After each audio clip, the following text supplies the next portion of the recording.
We are live with Business Spotlight, and I have my brother, Josh Kosnick from Kairos Coaching and Consulting. Josh, thanks for joining us here. How's it Hey, going? thanks for having me, Jonathan.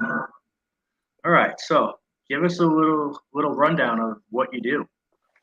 My day to day involves helping business owners, entrepreneurs thrive. So, I'm the drill bit that creates the hole for folks, making sure that they are able to optimize their business, scale their business, whatever it may be. So, I host masterminds. I have a 80-acre property and retreat where I've partnered with a neuroscientist. Help bring people out of their day to day world, focus inward and get better so they can go out to their business, their teams, their families as better human beings. Um, Host Spartan Leadership Podcast, where we're bringing on awesome people to really impact at a larger scale, right? A bunch of different things, man. So happy to talk about any and all of it. And then the other thing that I do that would be helpful for business owners to note is I found that there's two major problems business owners tend to have. One being leadership development or people development, and then the second being systems and processes to help them scale their business. So the leadership development I was really good at. That's what I've been trained and developed my whole life and career. The systems and processes, not something I was so good at. So I had to learn to be good at it, and I went and got certified to be an EOS implementer so that I can help bring the EOS tools and systems to folks as they run their entrepreneurial businesses. I love it. I love it.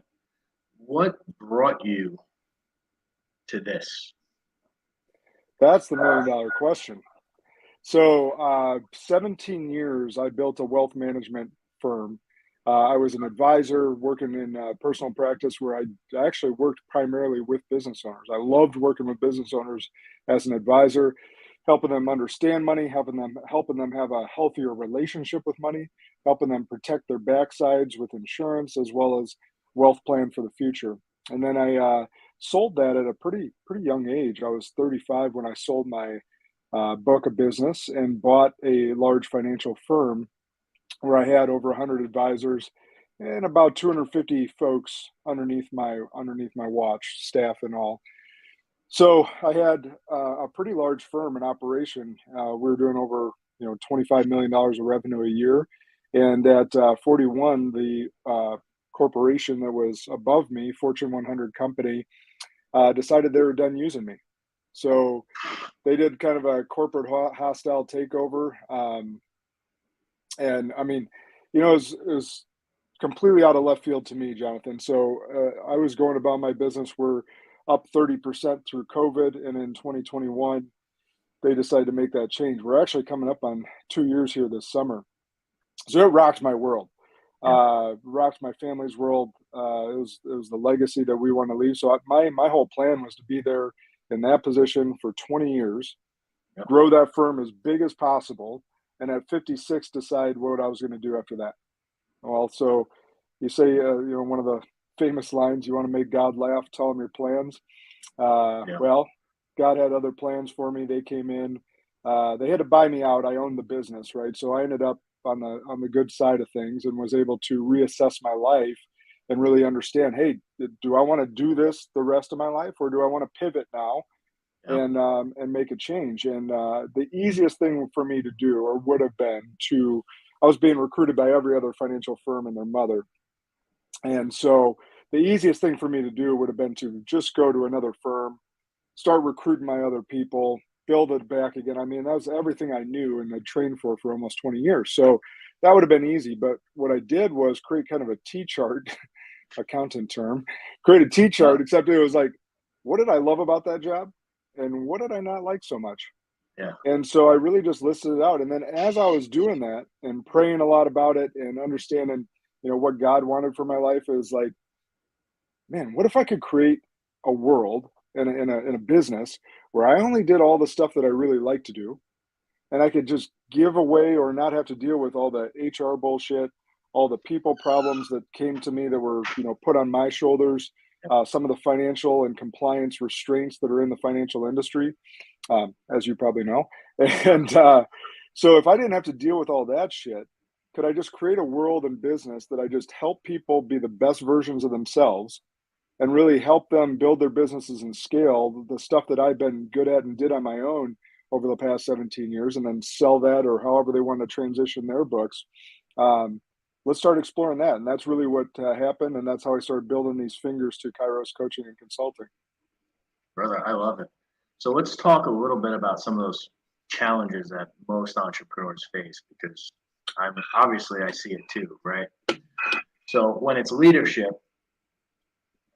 take us through like a needs assessment, or when you walk in, how do you diagnose what's going on, and then put the pieces in place to correct it and improve it.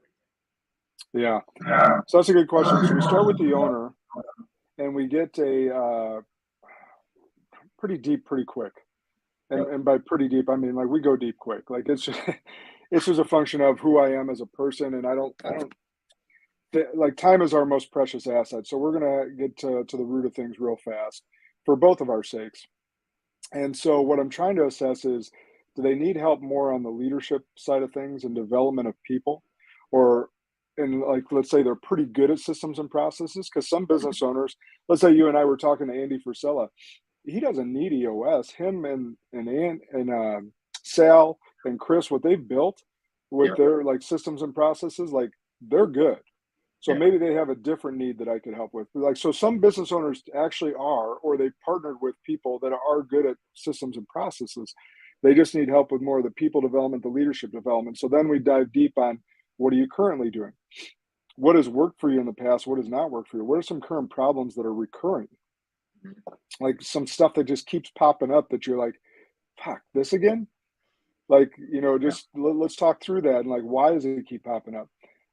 For instance, there's a chain of command breakdown, as Jocko would mention, like chain of command. Like, for instance, you're the CEO, you have these VPs in place, but the problems keep coming back to you. That could be you being the problem because you're actually handling those problems instead of redirecting back to your VP and saying, hey, let's just say the VP's name is Joe. What did Joe say when you brought him that problem? Well, I didn't go to Joe. Well, why didn't you go to Joe? He's your direct commander. Like, okay. So like you got to redirect instead of handling the problem. And I think, a lot of times because we're problem solvers, like we just want to just right there and there react instead of redirect and go back to the model. So that could be one thing right there. On the other hand of things, on the systems and processes side, if we identify that's what they need, that's when I would start engaging them in an EOS conversation. I'd probably hand them the book Traction if they haven't read it yet, and say, hey, I would like to talk to you more about how we would implement this into your business, and here's how that would work, and before we get to any other things. So those are the two models or two kind of pathways we take when we start diving deep on a needs assessment. Nice. And what's your average time? I mean, how long would you say it takes to turn things around? I'm sure it's problem specific, right? Yeah, that's a tougher question to ask. But what I would say is this: I don't want to be a consultant where here's my thing with consultants. I think consultants make a business or career for themselves by embedding in an organization, and then essentially like creating a guaranteed income flow for themselves by saying, oh, you need me forever. I don't ever want to be that person. I want to give you the tools and systems and training to like for you to run it. It's your business. It's not my baby. It's your baby. So if it's an EOS thing, the average is 2 years. Now, some businesses get it a lot quicker, and we can say, okay, 4 or 5 sessions, we're in and out. Some businesses are like, you know what, Josh, I like you around for a long time. We just like your outside input. So maybe that engagement is 5, 10 years. Who knows? But the typical is 2 years in an EOS model. On the leadership development side of things, that is a little bit more ambiguous. It really depends on where they're at as far as their leadership team, first of all, where the owner or the current leader is at in their leadership development. And then secondly, where's that team at? So sometimes I'm working specifically with the owner. And then sometimes I'm working, let's say the owner is good, but they don't have the bandwidth to really develop their team. They need to stay mission focused. Mhm. So, hey, Josh, you plug in, work with the team to develop them so they start leveling up their game to make sure that they can continue to drive the business forward and also deal less and less with the people problems. I love it. That's huge. I will say this: I did implement parts of traction into my business. Uh, So I implemented parts of traction into my business as well. And then when I went to get certified, I was like, I fucked that up. I fucked that up. I fucked like all the I was like, so I was like, okay, yeah, this is why implementers have their job, yeah, because most of us that try to self-implement, it doesn't work so well. yeah. Well, I will say this: we started quarterlies, and I'm just speaking to what it does in terms of how it helps. Um, this was the first quarter we did it, and I was very, very happy with the That's good. results. That's really good. It makes things a lot easier, more manageable, and on task, and Yes. it holds everyone accountable, which is Yeah. all you can ever ask as an operator, right? Yeah. The accountability chart is a huge step, like stepping stone to get that right. Once you got that right, it's then okay, here's the critical tasks and priorities for each of those leadership positions. And and then I'll tell you the other most beneficial tool is the level 10 meeting. Because most operators have meetings that just go nowhere. Or you think you have to have these meetings, or you think that you have to have these really impactful meetings where you got to show up with a speech each time to give a rah rah talk to get everyone motivated. When it's really they just want an effective meeting, whether it's a 7-minute meeting or an hour-long meeting. They want to make sure that here's the problems or issues, here's how we're going to solve them, here's who's in charge. All right, let's go to work. But yeah, I love it. I think early on that was something I really struggled with and wanted to steer clear of is having those meetings. Yeah, And I don't think as an operator, you're never, you either picked it up from somebody else or you're just going at it for the first time yourself. So there's always that little bit of hesitation. yeah, yeah. You don't know what to do all the time. Hey, are you getting feedback in your audio? I'm not getting any feedback. Okay, I was just a little bit there, echo from when I speak, but it goes in and out. But either way, every operator tends to struggle with meetings at first Yeah. because you don't know what to do. You're like, what Yeah. format should I run? So you end up just talking, and you typically don't end up solving any major issues. Correct. And then so it drags on where we'll just continue to have this meeting, and everyone like rolls their eyes when they come in. Would you share like what you would say is a good meeting template? Because we do have all entrepreneurs that Yeah, listen. yeah. So here's a great way to start it. All right, so you have say 2 minutes, 5 minutes tops of just like here's a rundown of where we're at, where we left off from last week or last month, depending on your meeting cadence, right? Just give a quick rundown, some victories, because I always want to talk about wins, like we're making progress. Okay, then I want to talk through here's a great way to instill core values with people. Are there any core value shout outs that your leaders can give about your employees in particular? So let's say Joe and Catherine are two of your leaders. Catherine's talking about Nancy, Joe's talking about Steve, right? And they're saying, and your core values, we always do the right integrity. We always do the right thing, right? So they say the specific example. So then you, the operator, can go and write handwritten note. This is what Joe said about you. This is what Catherine said about you, and want to compliment you on exemplifying that core value of ours, right? So it's really instilling those core values. Now all the way down that chain, they're knowing and noted like, hey, Jonathan, the operator, he's noticing and holding accountable to the core values that is set forth in the firm, right? So it's a really good habit to get in to be talking about core values. And the more you can do that publicly, like if you have, quarterly meeting with everyone there or annual awards or something of that nature, like the more you can call those out and have others call that out, it really ingrains those core values in your organization. So again, about 5 minutes there, it probably shouldn't even take that long, maybe 2 minutes. Then the bulk of your meeting, so then the next part of it should be issues. Identify, discuss, solve. We call that IDSing. Okay, so you identify the issues, and let's say you have an issue list of 7 to 10.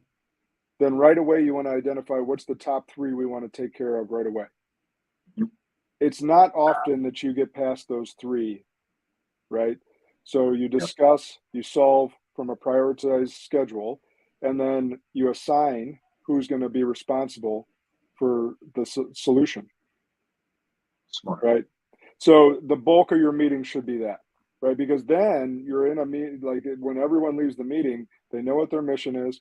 They know you actually got some shit done in that meeting, and you know who's going to handle it. And then hopefully that next time in that meeting cadence, whether it's next week or next month, like, here's the wins because this is what happened, and everyone did their job after they left that last meeting. Dude, I love it. That should be like in any business startup book. Yeah, right. It's so simple. It is simple to the point. That's Direct. the genius of. So when I heard Gino Wickman speak for the first time, obviously I've read his books and got to hear him speak, and then I got to have a private conversation with him.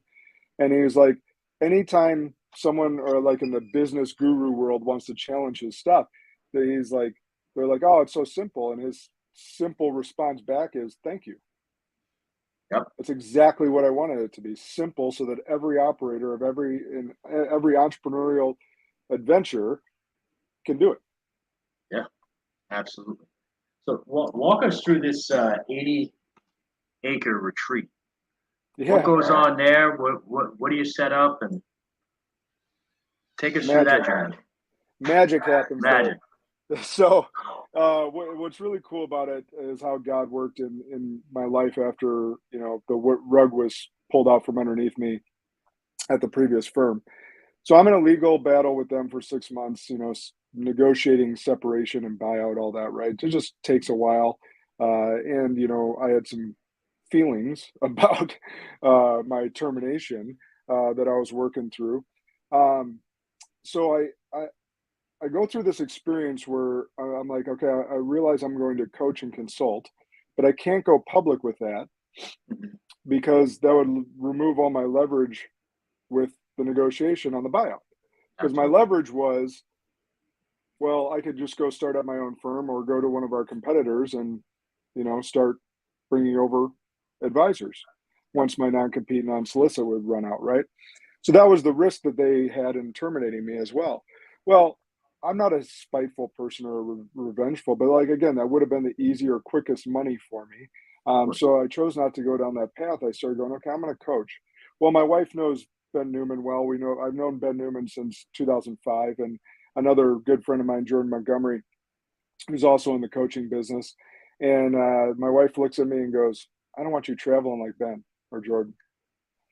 And I go, it's fair, because we have 4 young kids, right? So I want to be in their lives as much as possible also. And so I'm like, that's fair request.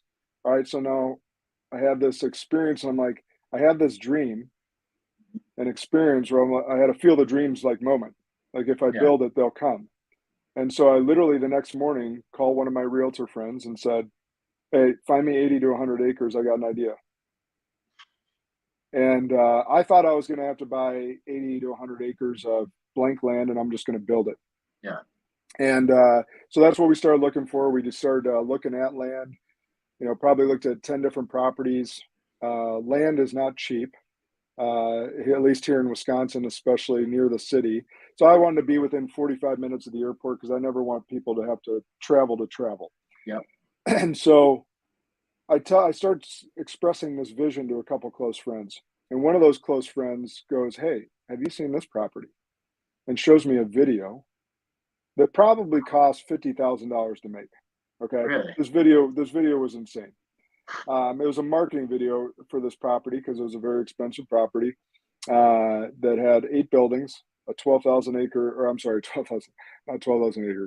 square foot horse arena, old barns, modern house, spring, treehouse, all hayloft, which I turned into my podcast studio. So it's pretty cool. But all this different stuff. And I'm like, holy cow, that's Yeah. it. So I forwarded that video to my realtor, said, hey, get us a showing. And here's how God showed up. I go to the showing that day, and they asked me to sign an NDA, and I'm like, I'm here to look at a property. Like, what the fuck am I signing an NDA for?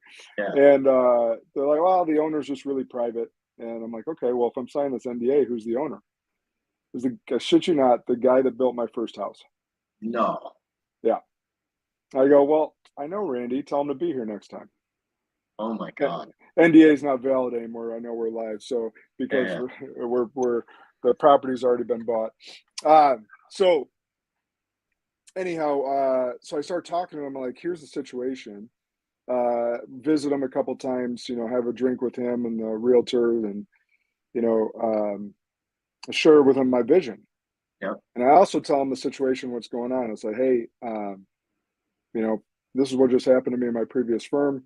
We got a buyout. I don't know exactly when the money's coming. He loved my vision. Obviously, we had a previous relationship. Before that, he actually did a land contract with me. I mean, he was gracious enough. Also, a man of God that was like, "Hey, you know, I believe in you, and like, you know, we'll just do this legal wise, but I'll be your banker for now." And I had him paid off in 6 months and got a traditional financing, but it was just super gracious of him, and obviously, act of faith and trust in me that was gonna, you know, he was gonna get his money out of that, because that's a big deal for those that don't know. Yeah. Especially on that, it was a big number. I'm sure. So for those that don't know, it was a really act of faith and trust in him. So I just think about that. So actually, what happened is December 29th, 2021, finalized my deal with my previous company, and on December 30th, I closed on the property. And so, to your question, what happens out there is it's a 2-day retreat where we pull like you, the operator, and your leadership team. And usually, so what we want is about 8 to no more than 20 people there at any given time, because we want it to be an intimate group where we can really dive deep, and it's really experiential. So when we switch it up depending on the group and what's the focus, but the neuroscientist is really focused on the brain and making sure that you're unlearning some bad things that we all have, from traumas that we've stacked up in our life to just some bad teachings from parents, teachers, society, whatever. Unlearning some of those and relearning, or now new learning, into the good parts of our brain, and making sure that we're creating new ruts that actually benefit our lives versus some of the old thoughts and habits that don't benefit our lives. And so we try and match an experience up with a learning. And so I may take you into the horse arena, or outside, depending on the weather. And we may do some archery, we may do some shooting, we may do a low ropes course, we may play a game, may play archery tag, whatever it may be, something fun, something experiential that you wouldn't necessarily get. You can mess with the alpacas that I got, or goats, or chickens. I mean, so, you know, take your city boys out of the city into the country for a bit, and actually experience nature and life a bit, while having some major learnings and epiphanies, and some real vulnerable stuff comes up as you're processing some traumas and some unlearning of some stuff that you've, you know, just ingrained in your brain and your heart and your soul and your ethos over a lot of years, and that we got to flesh out. So it's really cool.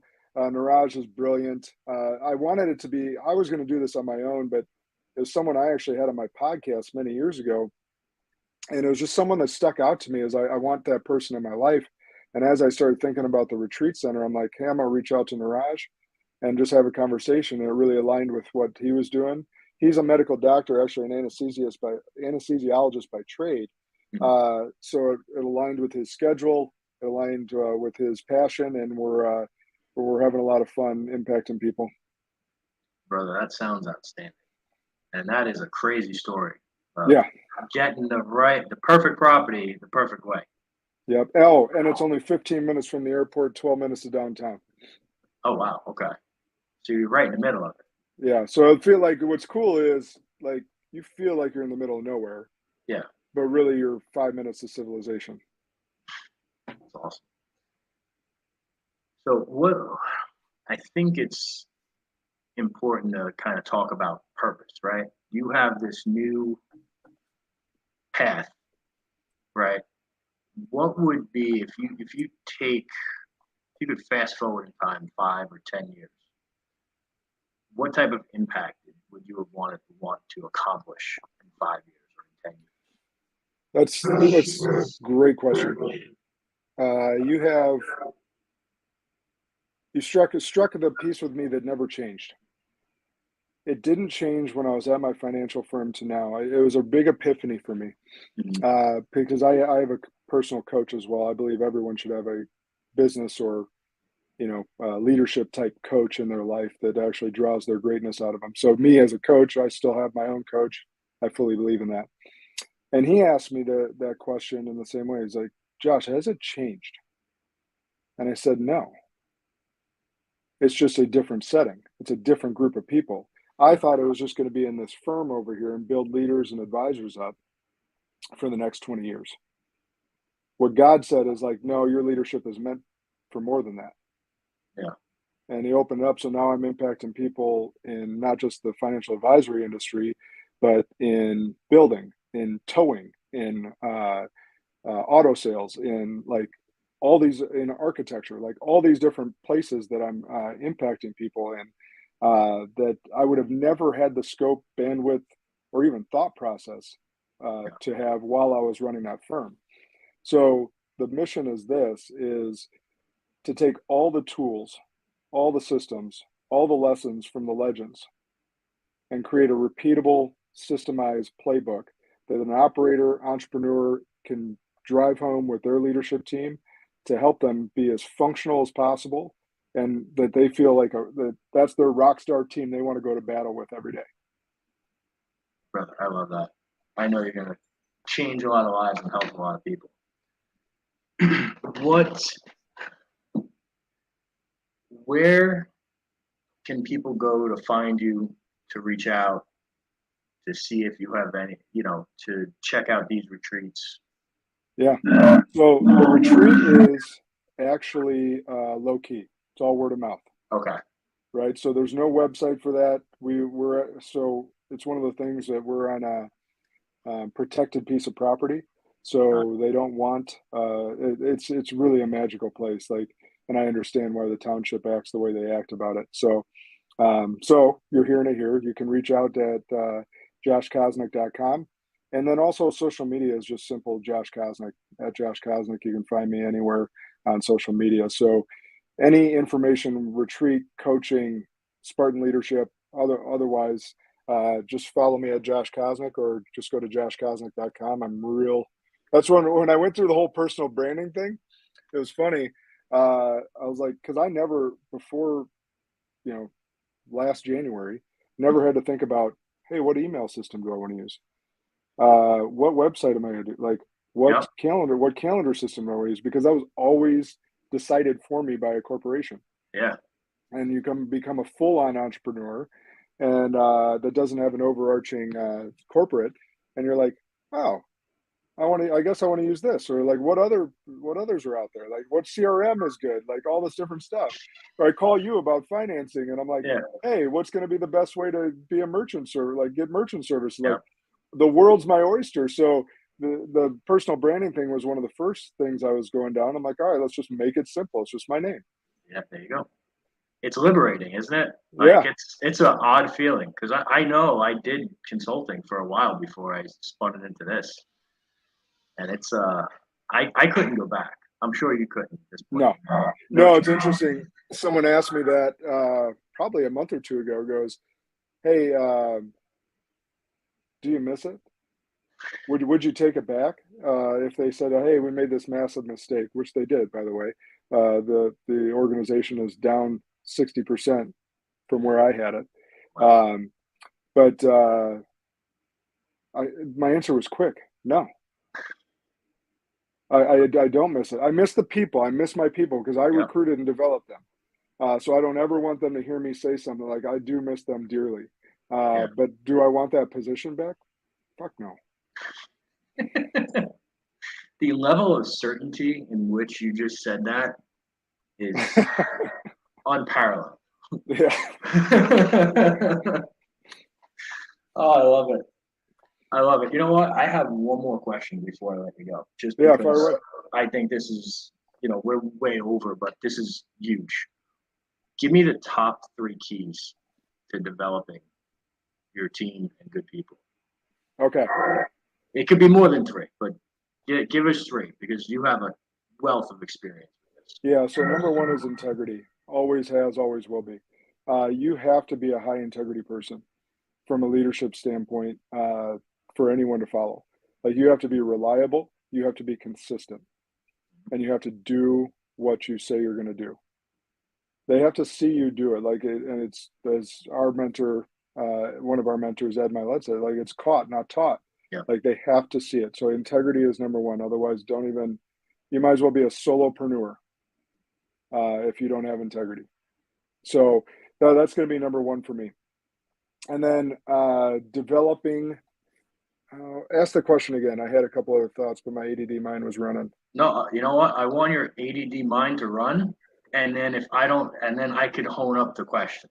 Okay, and Keys then to go on. Listening was the other one that came to mind. So many people listen to respond and not to understand. And so what I used to be really bad at this. I've always been good with integrity, and that's what's gotten me as far as I've gone in leadership, I believe. But listening, I wasn't always good at.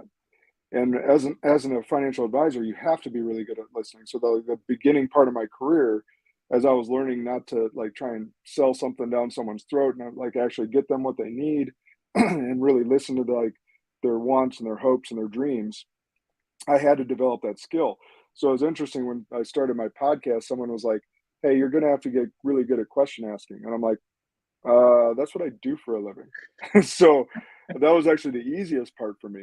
I question ask, and even as I went into leadership and I'm recruiting, I'm trying to get the right fit and convince them to leave a salary position to go 100% commission. Well, I had to get really good at listening and make sure I was good at listening to make sure I'm putting them in a good position. So listening is definitely, and along with listening, that empathy is really good. And I'm gonna go number three, vulnerability.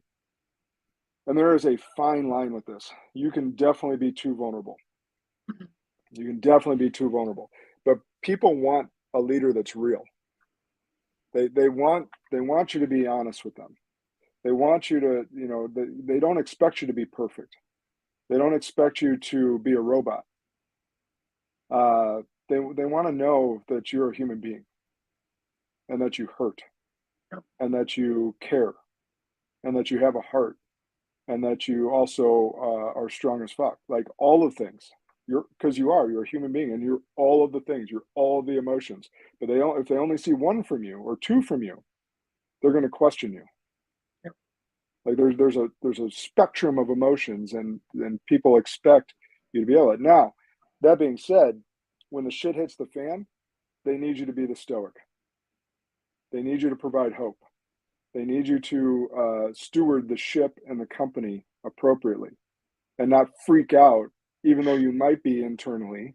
Like during COVID, when I had to send everyone home from going, 100%, almost 100% face-to-face meetings, Yeah. to now going 100% Zoom like you and I are doing in the financial advisory world. That's what we had to switch to. All of us were freaking out a bit, but I had to present and then talk about the opportunity. And the opportunity that I saw right away was efficiency. You didn't have to travel. Clients didn't have to travel. Your made to kept ratio was going to skyrocket because everyone's sitting at home and we all knew we were sitting at home. I was like, I saw a glimpse of hope and opportunity, and that's what I hammered down. And we were up 30, in some cases 40%, and depending on which metric we were tracking all through COVID. We killed it. But at the beginning of it, we were all freaking out. But me as the leader, I had to present a strong stoic front. So the vulnerability thing is a fine line, but it is a really key attribute of a good leader. Yeah, I agree. It's a fine line because being vulnerable in front of the wrong people at the wrong time can certainly leave you exposed. Yeah, or talking about money too much. Talking Yeah. about money too much could be a thing too. Like whether money's really tight right now or money's really good. Like Yep. The money thing, that is a really fine line to walk as well. Yeah. On the vulnerability side. 100. I'm glad you brought that up because I've had that happen in the past too. Yeah. You can freak Awesome. some people out. Dude, I love it. Thank you so much for coming on. No, you bet, brother. It's been fun. Yeah. I will, guys, please go to Josh's site. He is the real deal. I've known Josh for 3 years now, 2 years. Yeah, 2-3 years, somewhere in between there. 3 years. Yeah. I appreciate you, brother. Appreciate Thanks for you. coming on, and we will catch up soon. Take care.